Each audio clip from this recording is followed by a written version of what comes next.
കേരള സംസ്ഥാന വനിതാ കമ്മീഷനും വട്ടംകുളം ഗ്രാമപഞ്ചായത്ത് ജാഗ്രതാ സമിതിയും ചേർന്ന് സെമിനാർ സംഘടിപ്പിച്ചു. പാരന്റിംഗ്, പോക്സോ എന്നീ വിഷയങ്ങൾ ആസ്പദമാക്കിയാണ് സെമിനാർ നടന്നത്. എടപ്പാൾ കുളങ്ങര ഓഡിറ്റോറിയത്തിൽ വെച്ച് നടത്തിയ സെമിനാർ സംസ്ഥാന വനിതാ കമ്മീഷൻ അംഗം ആർ മഹിളാമണി ഉദ്ഘാടനം ചെയ്തു. അതിനാവശ്യമായിട്ടുള്ള ബോധവൽക്കരണം നമ്മുടെ സ്ത്രീ സമൂഹത്തിന് ഇനിയും അനിവാര്യമാണ് എന്നതിന്റെ അടിസ്ഥാനത്തിലാണ് ഇത്തരത്തിലുള്ള സെമിനാറുകൾ നടത്തുന്നത്. നമുക്കറിയാം, നമ്മളെല്ലാവരും വളരെ അഭിമാനത്തോടു കൂടി പറയുന്ന കാര്യമാണ് ഇന്ത്യയുടെ സ്വാതന്ത്ര്യം. ഇന്ത്യക്ക് സ്വാതന്ത്ര്യം ലഭിച്ചിട്ട് ഏതാണ്ട് 8 പതിറ്റാണ്ടിനോടടുക്കുകയും ഇന്ത്യൻ ഭരണഘടന നിലവിൽ വന്നിട്ട് 7 പതിറ്റാണ്ട് പിന്നിടുകയും ചെയ്യുന്ന അവസരത്തിൽ പോലും സ്ത്രീകളെ സംബന്ധിച്ച്, അവരുടെ സ്വാതന്ത്ര്യത്തെ സംബന്ധിച്ച്, അവരുടെ അവകാശങ്ങളെ സംബന്ധിച്ച് ഒക്കെ വനിതാ കമ്മീഷൻ നിരന്തരം ക്ലാസുകൾ എടുത്തുകൊണ്ടിരിക്കുകയാണ്.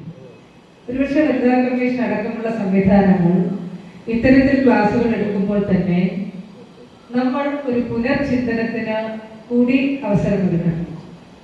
എന്തുകൊണ്ട് വനിതാ കമ്മീഷൻ ഇപ്പോഴും ഇത്തരത്തിൽ ക്ലാസുകൾ എടുക്കേണ്ടി വരുന്നു എന്നുള്ളത് തന്നെയാണ് നമ്മൾ എവിടെ നിൽക്കുന്നു എന്നുള്ളതിൻ്റെ സൂചന. ഒരുപക്ഷെ ഇവിടെ നമ്മുടെ ക്ലാസുകൾ വനിതാ കമ്മീഷന്റെ പരിധിയിലേക്ക് വരുന്ന, പൂർണ്ണമായിട്ട് അതിന്റെ പരിധിയിലേക്ക് വരുന്ന വിഷയമല്ല എങ്കിൽ കൂടി ഇത്തരം വിഷയങ്ങളാകെ വന്നു ഭവിക്കുന്നത് തീർച്ചയായിട്ടും കേരളത്തിലെ സ്ത്രീകൾ അനുഭവിച്ചുകൊണ്ടിരിക്കുന്ന ചില വിഷയങ്ങളുമായിട്ട് ബന്ധപ്പെട്ടുകൊണ്ടാണ്. ഇവിടുത്തെ ക്ലാസുകൾ എന്ന് പറയുന്നത്.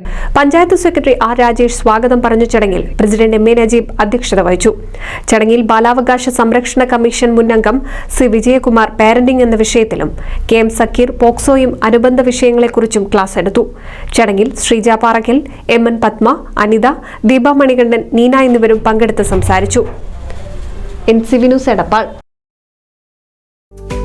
കേരളത്തിലെ number 1 broadband cable TV network കമ്പനിയായ കേരള വിഷൻ ഇന്ന് ഇന്ത്യയിലെ ആദ്യ 10 ബ്രോഡ്ബാൻഡ് കേബിൾ TV സേവനദാതാക്കളുടെ പട്ടികയിൽ ഇടം നേടിയിരിക്കുന്നു. Vision success. ആഘോഷിക്കാം ഈ അഭിമാന നേട്ടം.